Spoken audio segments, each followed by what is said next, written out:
We're here at the Small Object Store at London Transport Museum Depot, and we're looking at the collection of nameplates, and they tell you where that train will be terminating. Alexandra Palace has actually never been a terminus for the Northern Line, but in the 1930s, under the New Works scheme, there were plans to extend the Northern Line to Bushey Heath and Alexandra Palace. So this was proposed as a destination. Unfortunately, while some of the work was started, the Second World War got in the way, and so Alexandra Palace was never actually reached as a destination. But obviously you can see the optimism that they would eventually get there by the fact that they made the destination plate.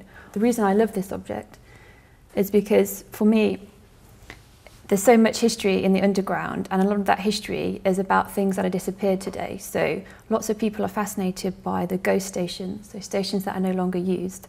And I think the same is true about proposals or plans or different ways in which London might have grown and developed over the years.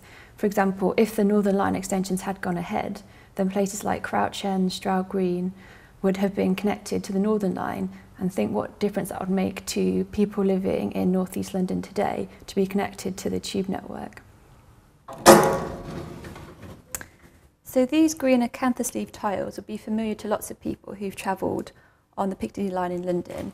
They are still present at lots of stations along the line, including Holloway Road. These ones are actually from Covent Garden.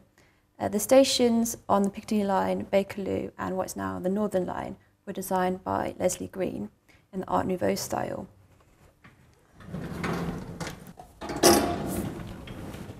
So some tiles which are a little bit less common are these in the top corner here.